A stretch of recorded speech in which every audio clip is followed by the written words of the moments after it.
sometimes it's hard for people to understand that it's okay to spend $300 or $500 for a lead, because if you don't fill that crew day, you're losing $1,500 to $2,500. So every time we don't happily involve the homeowner with a club membership, as minimal as you might think it is for $199 or $17.99, you're losing a $30,000 investment. I don't let them see the next call on their schedule, because if you do, they're already thinking about it. And what they're doing is, by looking at the next call, a lot of times they're stepping over dollars to pick up pennies. They're thinking about what's next.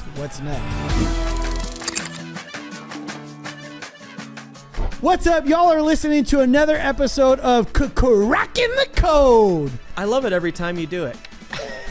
You got your host, J-Dub, as well as Brad Brennan. Yeah, Brad Brennan, Brad Barron. Barron Brennan. Brad Brennan, Brad Barron. How about this? I'm going to put you on the spot. I think I need a nickname. Ooh, on the spot. The Firecracker. The Firecracker. Yeah. You know why? Why? Because when you think, tongue twister. Mm-hmm. Because when you make things happen. Yeah. 4th of July. 4th of July. 4th of July. That's what I like it. All right. So we got J-Dub and the Firecracker. There you sort go. of like that, actually. The Firecracker You there. just crushed it. See? Right. And then we go.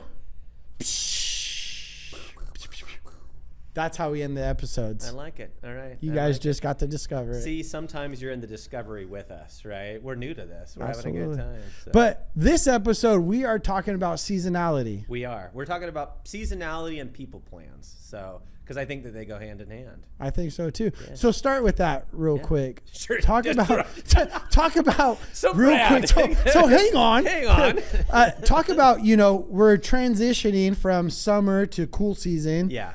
When do you start to that planning process for changing of the season? We come up with a 12-month plan. And so we understand, so we're from Seattle, Washington, right? So we understand that at the end of the day, we want to understand our seasonality. We have peaks and we have shoulders, right?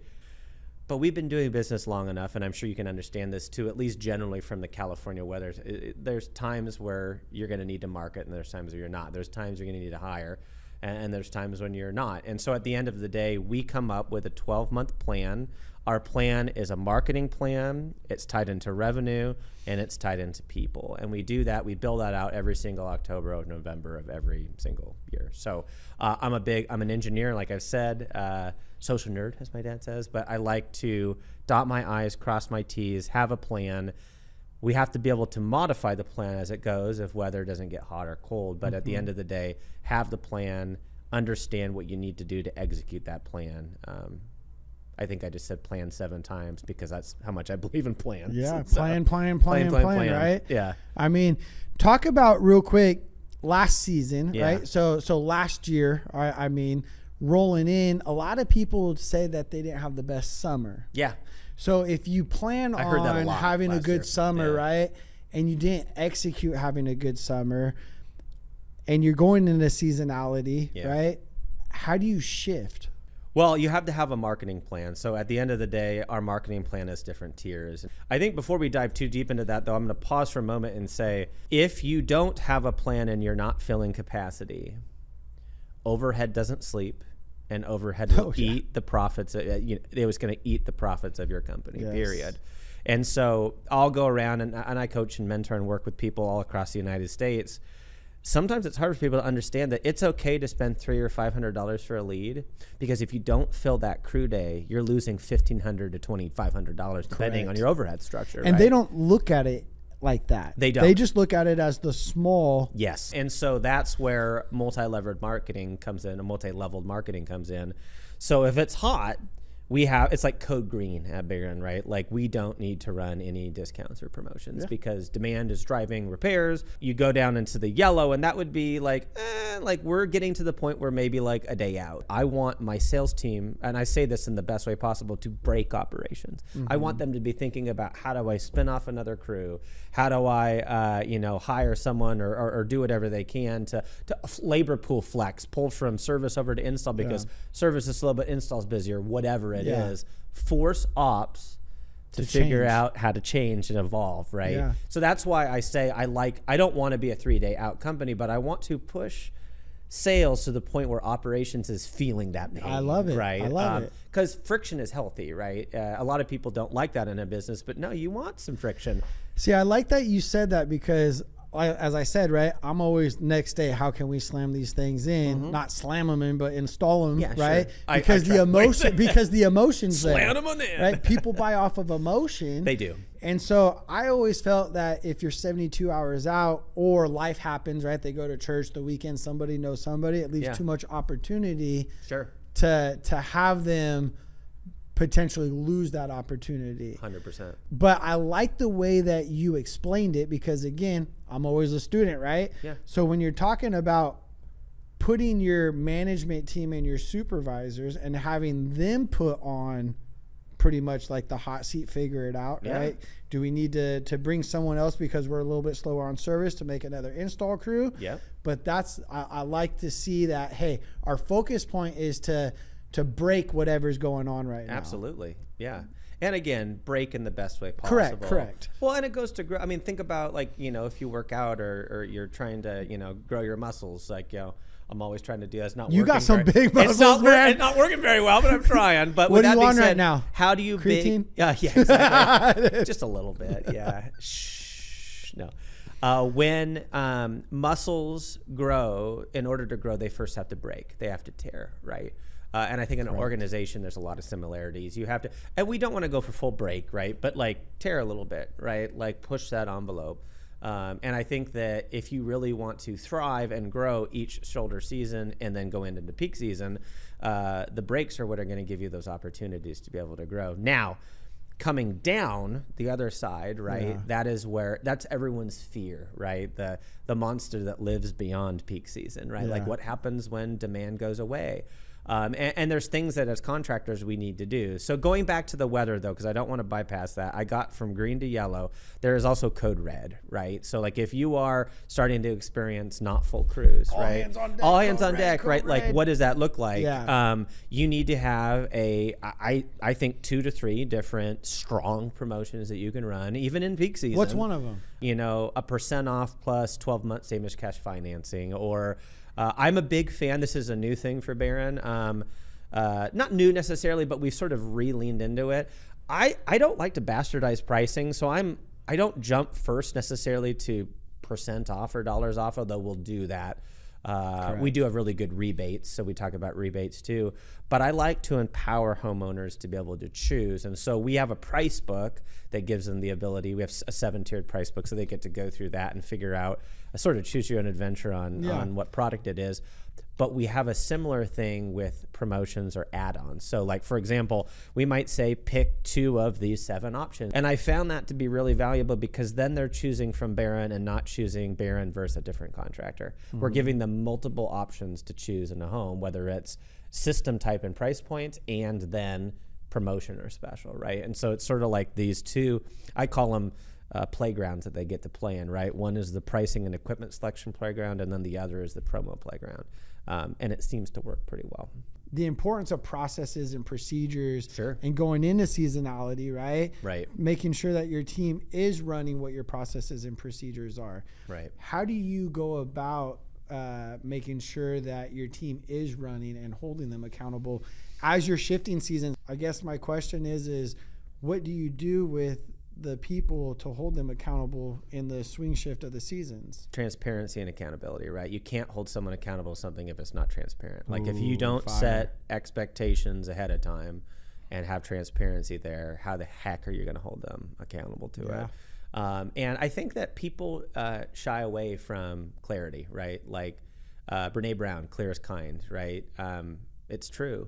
My upbringing was one in which I didn't always want to be vulnerable and transparent because I thought that was maybe weak, right? Mm-hmm. But in business, we talked about culturally last episode. I mean, you can't not be vulnerable and transparent, right? Like absolutely. That's imperative. Having a great culture. But then I take it a step beyond that. Then how do you dovetail that once you built the trust and then lean into the why? The why is there, but you do need bumpers and guardrails. So like, we're not all going to hold hands and sing Kumbaya. Like there needs to be clear-cut expectations of what that is. Now, that's that's expectations, again, based on this foundation, this beautiful foundation of trust and respect and understanding, but you got to have that. And so there's another thing too. I used to say, like, you can't build you can't convict without connection. You got to build that connection first before you can convict.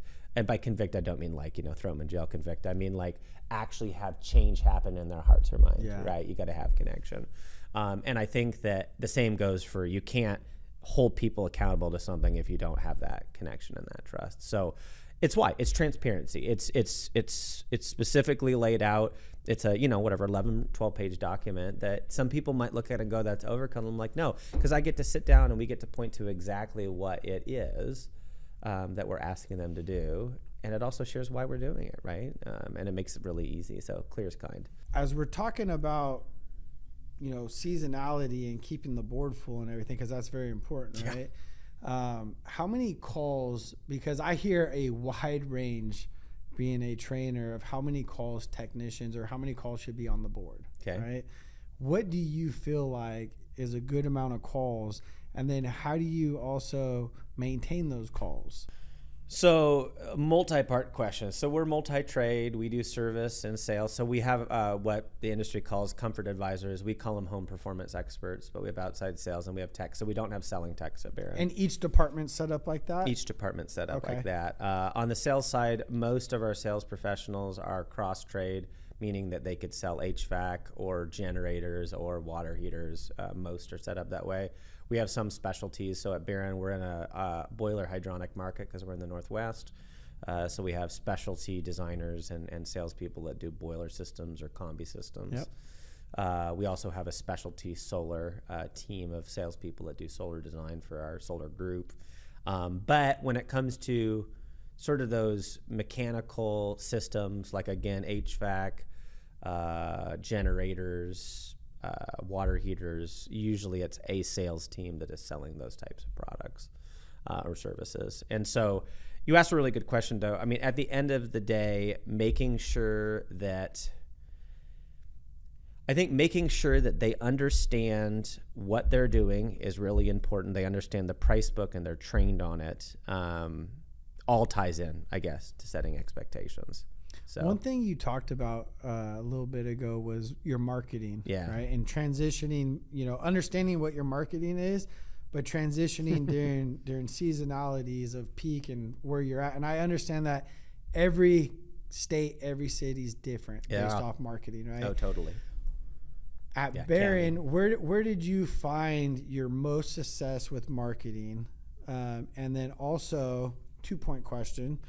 As a smaller company, for the listeners out there, and I could speak on this with the royalty side, a lot of it was sweat equity at first, right? And then you start developing billboards and commercials and radio ads and things like that. But when is it apparent to do that, do you feel?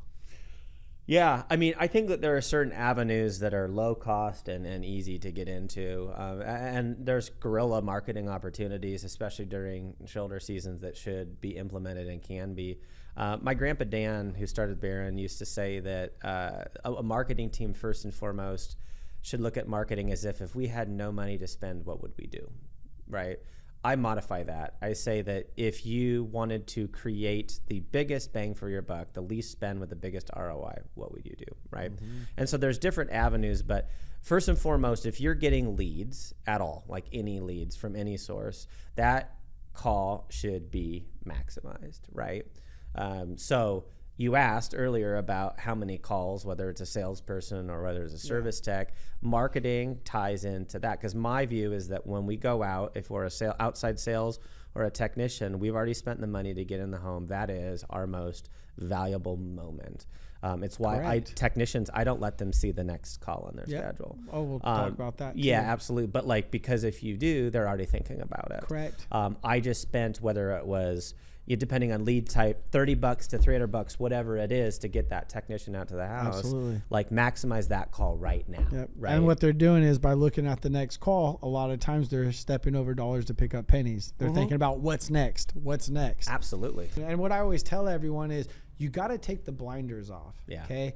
You got to understand multi-trades like you're doing. Yep. If you're there for an HVAC call, benefit the company, take the blinders off, look at the water heater, look at the electrical. How can you get another employee in the door? Yep. Because again, when you're multi-trades like how you are, I would rather as a consumer be under one umbrella 100%. with whatever needs to be done in my own personal home or my compound than to have other contractors, multiple contractors in and out trying to deal with whatever it is. Especially if trust has been built. If you trust them, why would you call anyone else? Exactly. And that goes into PTU marketing, precision tune-up marketing, and memberships and all that. So, but yeah, I would say that if we're looking at, what I was getting at is that I think that marketing channels and the amount of calls that you run matter. And I think they're two really important topics that should not be glanced over. My home performance experts or our outside salespeople ideally run 2 calls a day. And I know that sounds insane, but I find that a 2+ hour call is required to achieve a 60 to 70% close rate, right? Like if you're going to close at that level, it should be 2, maybe peak season 3 calls in a day, right? So 15 max a week. Yep. I have a big sales team because I'm okay only giving them 2 calls a day, even in peak season.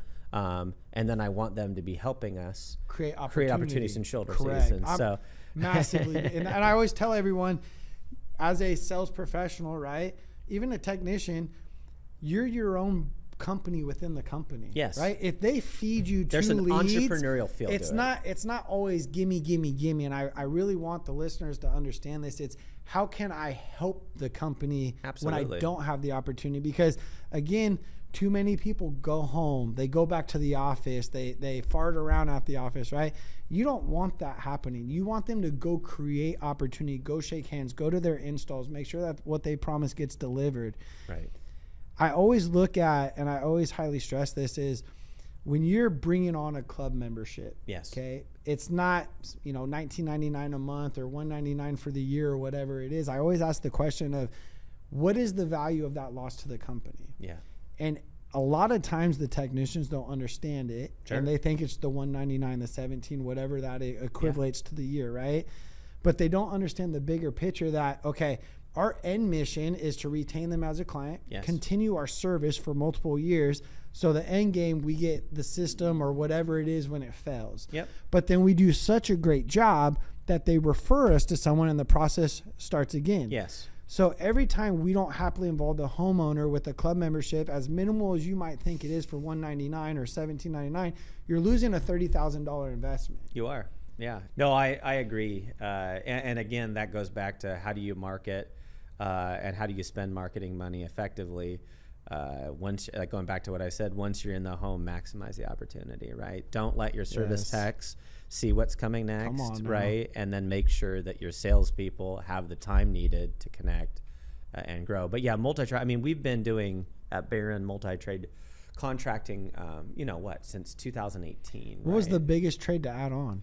What do you mean by biggest? The hardest trade, to bring on, like the most challenging trade. Facets of electrical were challenging. So like if you're listening on the call and wanting to scale into other trade verticals, by the way, other trade verticals help with seasonality immensely, right? Because they can fill shoulder seasons because at the end of the day, remember, the company overhead is the company overhead, right? And so just because HVAC isn't busy during certain times of year doesn't mean generators can't be, or solar can't be, or water heaters can't be. Plumbing is unique because plumbing doesn't really have a ton of seasonality. It's most people poop during the day, and most people shower, hopefully, right? During the day or every they might day. shower more if they're going through puberty or whatever's happening, right? The high school, sports guys and gals. But at the end of the day, understanding that in a home, you have opportunities that are cross-trade, and understanding that whether it's electrical you want to get into or plumbing, that the juice is worth the squeeze to go do that. Just find people that have done it before, find companies that have done it before, and then don't recreate the wheel, figure out how to scale into that new vertical. But, electrical and plumbing, when we went to both those, electrical in 18 and plumbing in 19, they were both exciting and challenging for different reasons, right? In Washington State, similar to California, licensure for electricians is challenging. It takes a long time to get licensure here. When you look at plumbing, I don't know if I guess I made an assumption. I'm assuming California is that way, is it not? I don't know. What? Hard for licensure in electrical? I'd imagine that it takes a couple years to get it. Yeah, absolutely. We're 2 for residential, 4 for commercial. It's in not Washington. as hard as Texas. Texas is it? Very okay. hard state to get plumbing. Well, Washington's hard. So anyway, and so it just takes time, right, to get there. Exactly. And time is money, and so absolutely. And you know, when you go in any trade that takes time to get licensure. Not just learn skills, but to get licensure, like the loss of a lead or the loss of a helper is immense, right? And so you can't. It goes back to what we talked about culture in previous episode of creating, systems that get people excited about having fun at a company and all those things. Yeah. But both were hard and fun at the same time. Electrical came first at Barron because we wanted to support our HVAC installs, right? When we went from a furnace to an add-on AC or a heat pump, right? So gas to electric or dual fuel, we needed an electrician up in Washington State to be able to do that work. So electrical was a no-brainer for us. It's like, okay, I'd rather not sub that out. I want to do that work. Let's bring it in-house. Plumbing was just a complementary service for us. Like if you're at the furnace or heat pump, what's typically right around that? Yeah. Water heater. The water heater, and water heaters have a lesser life expectancy than HVAC systems. Yeah. So if you wanted an immediate crossover on customer list pollination, it's not a bad way to go. But plumbers are a different breed too. They're all different. They're all different breeds. Yeah, it's sort of funny. It's like there's all these different personalities within the trade. It's wild. Yeah, it's wild that you have your different your HVAC trade mindset, your plumbing trade mindset, your electrical, solar. Yeah, and everyone has different mindset, beliefs, the way they think, the way that they tick, and everything. As we're talking about transitioning and seasonality and everything like that, holding the team accountable and making sure that we're bypassing and crushing those opportunities, right? During October, November, December, at least in California, is where royalty we really got to dial in for our seasonality, because you have all the holidays, people traveling, things like that. So how do you capitalize on those opportunities, right?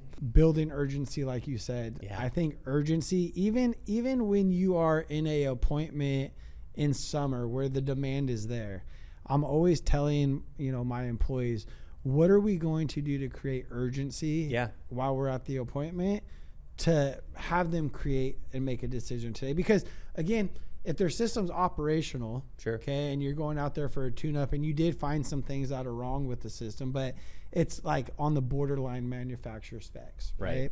How do you create the urgency to have them pull that trigger? Yeah, I mean, I think that your marketing strategy is tied into that 100%. Like there's seasonality or lack of weather, right, especially in HVAC, demands something that compels someone to go, I should act now, right? And our job as sales professionals, right, if we're in the sales world, and again, I'm a sales engineer, so it's probably more up your alley on all those different techniques. But what I would say from my perspective, from what I've seen as having success, is that we need to be able to come alongside the homeowner after we've gotten them excited about what we have to offer, after we've gotten them excited about who we are as a company.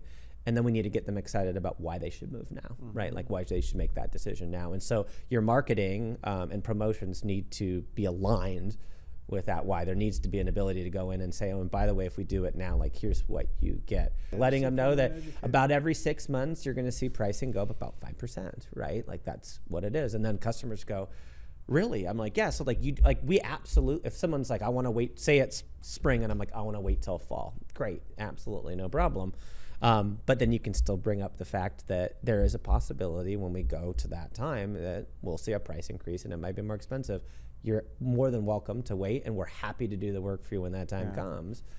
But you bring in some urgency in that capacity. So you need to find ways, whether it's through promos or through real data, not BS, but real facts in the industry that create urgency. But you do that after, and I'm sure we were talking about that, after you've built trust with a customer and got them excited about the equipment and the brand, period. 100% agree with you. 100%. Yeah. Not 110. just 100%. Yeah. Well, at the end of the day, I guess so you're 2 years in, right, to working in your business. What have you found with your technicians and salespeople's mindsets to be the most challenging coming off of peak season? Because we're in peak season now, right? When this episode airs, it's the summertime. My team's tired. Yeah. I'm going to tell you right now, we've been blessed this summer. Yeah. Where, again, I don't want to overhire and then fire. Mm-hmm. I'm not one of those employees that make unbroken Talk about a morale promises. booster. Exactly, right? When you're, talking to your employees and everything, and you're going through these seasonalities and these checkpoints and things like that, right? You have to hold them accountable. You got to show them that you're willing to invest in what they're doing, Yeah. Well, if we're not willing to invest. What was your question to me again? Well, just when you're looking at high level, 2 years into running a business, and you're going from essentially peak season, crazy season, and trying to coach your team members transitioning into shoulder season. I mean, you made a right comment. Like, peak season is tiring and exhausting. Oh yeah, they're tired. How do you and then you go into shoulder season where there's less demand, and you're asking them to actually probably work harder. Maybe not longer, but harder in order to get those leads across the finish line. So what is your rah as the leader of that company? How are you getting them fired up when they're tired? Being there with them. Yeah. So for instance, when my team's tired and I'm home, I show up. Right. 4th of July, if they're installing, I'm going to show up at the install and lead by example. Right. Because they do get tired. My teams right now, they're, we're talking about 2 appointments, 3 appointments. Yeah. We're at the point where we're probably running 4 or 5 appointments a day. Sure. Where they're running 12, 13, 14-hour days. On top of that, installs are installing consistent, which, again, they're not used to doing one install consistently a day, right? And then you add one consistent, and then we have another install crew. So now we've been consistent 2 installs a day. So it takes a toll on them when they're working, and they're not used to, from other companies within our market that they ended up coming over, they were only working, and this is all over my market. Yeah. Companies right now in peak season right now, busy time, are only working their guys maybe 2 or 3 days a week. What? Yes. Why? I don't know. I've never seen that where we're up where we're at. Yeah. Our service techs run 4 to keep them from being burnt out, but they run 4 full long days. We don't say 4 10s. We say 4 days. I made that mistake early on. We're going to run 4 10s. And they're like, I ran 14, 16 hours. I'm like, you're right. Sorry, 4 days, but you get 3-day weekends. But we do run 4-day weeks on our service crews to keep them from burning out. Yeah. Give them 3 days of respite. I think burnout is a big thing with just the general of employees when you're working them as much as you're working them and trying to get the results that you want, right? And talking about culture on the last episode, as a business owner, and I want the business owners to listen to this because this is important. How often are we barking orders of what we want to obtain as a business, but we don't know what our employees want? We don't know what's important to our employees. That's a really good point. So that's also one thing that makes us different at Royalty is you walk into our office, every employee has a vision board on the wall. Oh, I love that. We did that with our leadership team too. It was an awesome exercise. Yeah. I like the idea of rolling it out to everyone. Yeah. That's great. And because now, and then we put it in the office because now it's in front of them every single day. So when they do want to go home early, as a manager or my supervisor, they could say, hey, you wanted to pay off your pool this year. Let me ask you a question. If you take today off at 3:00, do you think that's going to benefit you? Yeah.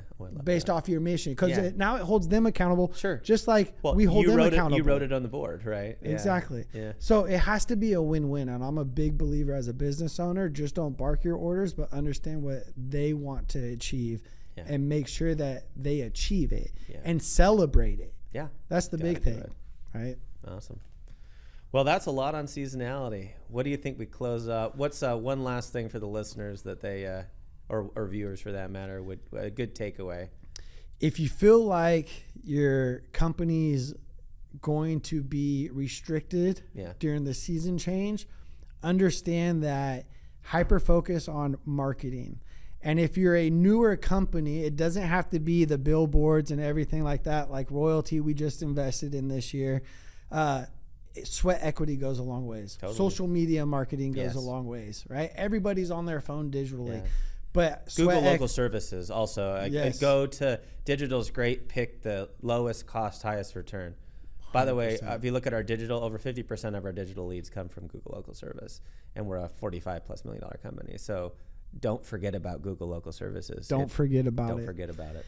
Now, as we're ending Cracking the Code, I got to ask you, what's the big takeaway on this episode you want them to leave with? Yeah. Everybody listening right now. I know. I asked you. Now you just asked me I'm back. going to turn it back on you. Yeah. No, I think this is the engineer in me coming out, but I think having a marketing plan and understanding what your levers are, green, yellow, red, and having training and conviction of the why behind that is going to be imperative to not only success during peak season, but also if the weather doesn't show up, like how do we turn those levers on? Because at the end of the day, if you do not recover overhead, if you do not fill that crew day, you have money just going down the drain. It's not just the opportunity cost lost or missed, it is overhead going down the drain. So plan ahead, be ready to go, be ready to flip those things on. Also, when we talk about culture, keeping crews busy is maintaining solid culture too. So don't forget the importance of that. With that being said, Mel, you got to do the. You want to try it? I want you to do it. I'm not going to do it. All right. Until next time, check you out on Cracking the Code. So good. Nice work. Wait. Firecracker.